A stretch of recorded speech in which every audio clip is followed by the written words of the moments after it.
शिक्षकଙ୍କ ପରେ ଏବେ ହସ୍ପିଟାଲରେ ବୁଲା କୁକୁରଙ୍କୁ ତଡ଼ିବେ ଡାକ୍ତର। ରାଜସ୍ଥାନରେ ଏଭଳି ନିୟମ ଜାରି ହୋଇଛି। ଶିକ୍ଷକଙ୍କ ପରେ ଏବେ ଡାକ୍ତରମାନଙ୍କୁ ବୁଲା କୁକୁରଙ୍କୁ ତଡ଼ିବାର ଦାୟିତ୍ୱ ଦିଆଯାଇଛି। କିଛି ଜିଲ୍ଲାରେ ସରକାରୀ ଡାକ୍ତରଖାନାରେ ବୁଲା କୁକୁରଙ୍କ ଗତିବିଧି ନିୟନ୍ତ୍ରଣ କରିବା ପାଇଁ ନୋଡାଲ ଅଧିକାରୀଙ୍କୁ ନିଯୁକ୍ତ କରାଯାଇଛି। ଅଧିକାରୀ ହେଉଛନ୍ତି ସମ୍ପୃକ୍ତ ଡାକ୍ତରଖାନାର ନିଯୁକ୍ତ ଡାକ୍ତର।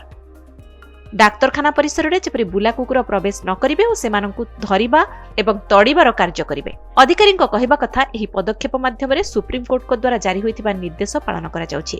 ଡାକ୍ତର ବୁଲା କୁକୁର ପ୍ରବେଶକୁ ରୋକିବା ଏବଂ ହସ୍ପିଟାଲ କ୍ୟାମ୍ପସରୁ ସେମାନଙ୍କୁ ହଟାଇବା ପାଇଁ ନଗର ନିଗମ ସହିତ ସମନ୍ୱୟ ରକ୍ଷା କରିବା ପାଇଁ ନୋଡାଲ ଅଧିକାରୀ ଭାବେ କାର୍ଯ୍ୟ କରିବେ।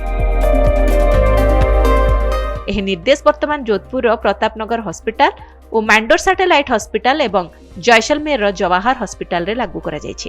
ରୋଗୀ ଓ କର୍ମଚାରୀଙ୍କ ସୁରକ୍ଷା ଏବଂ ପରିଚ୍ଛନ୍ନତା ବଜାୟ ରଖିବା ପାଇଁ ଡାକ୍ତରଖାନା ପରିସରରେ ବୁଲା କୁକୁର ପ୍ରବେଶ ନ କରିବା ପାଇଁ ଡାକ୍ତରମାନଙ୍କୁ ଦାୟିତ୍ୱ ଦିଆଯାଇଛି।